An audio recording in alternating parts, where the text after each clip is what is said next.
Magandang umaga sa ating lahat. Ito na ang update sa lagay ng ating panahon. Makikita natin dito sa ating latest satellite images itong mga makakapal na kaulapan. Sa kanlurang bahagi ng ating bansa ay ang patuloy na epekto ng southwest monsoon o hanging habagat sa western sections ng Visayas at sa Mindanao. So more specifically, makaranas tayo ngayong araw ng mga kalat-kalat na pag-ulan na may pagkulog at pagkidlat sa areas ng Occidental Mindoro, itong area ng Palawan, buong western Visayas, buong Zamboanga Peninsula at sa mga isla ng Basilan, Sulu at sa Tawi-Tawi. At sa nalalabing bahagi naman ng ating bansa, kasama na dyan na Metro Manila, ay mas maaliwala sa panahon natin inaasahan maliban na lamang sa mga tsansa ng localized thunderstorms. At starting tomorrow, araw na Linggo, mababawasan na. Or unti-unti na mababawasan yung mga pakulan na dala ng habagat dito sa western section ng Mindanao. Kaya dito sa buong Mindanao, for the next 3 to 5 days ay makaranas na tayo muli ng mainit at malinsang panahon, maliban na lamang sa mga tsansa ng thunderstorms pagsapit ng hapon hanggang sa gabi. Inaasahan naman natin yung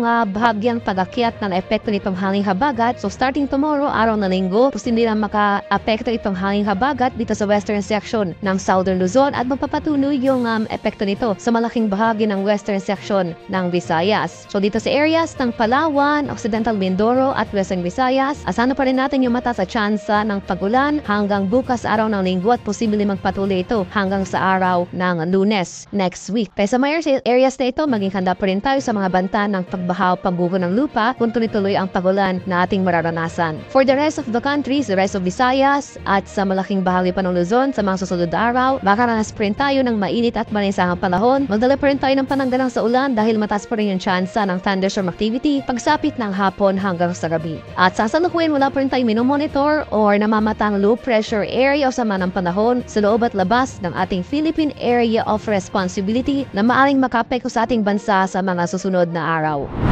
At para naman sa magiging lagay ng ating panahon ngayong araw dito sa Luzon, sa area ng Occidental Mindoro, asahan natin yung mataas na tsansa ng mga cloudy conditions at mga kalat-kalat na pag-ulan na may pagkulog at pagkidlat na dulot ng hanging habagat. Sa nalalabing bahagi ng Luzon including Metro Manila ay generally fair weather conditions sa ating mararanasan ngayong araw at ngayong madaling araw pa lamang may mga thunderstorm activity na tayo na itala sa bahagi ng Greater Metro Manila area. So sa malaking bahagi ng Metro Manila, ilang areas ng Central Luzon at Calabarzon, panandalian lamang po yung mga pagulan na ito. So pagsapit ng umaga hanggang sa tanghali ay mainit at malinsang panahon na ang ating mararanasan. Ngunit pagsapit ng hapon hanggang sa gabi, magdala tayo ng payong dahil posible muli yung mga tsansa ng ating thunderstorm activity. Maximum temperature forecast para sa lawag ngayong araw, posibleng umabot ng 33 degrees Celsius. 32 degrees naman dito sa bahagi ng Tuguegarao City at 26 degrees Celsius sa bahagi ng Baguio City. Metro Manila area, maximum temperature forecast, posibleng umabot ng 34 degrees Celsius. 32 degrees naman dito sa bahagi ng Tagaytay at 34 degrees Celsius sa bahagi ng Legazpi City.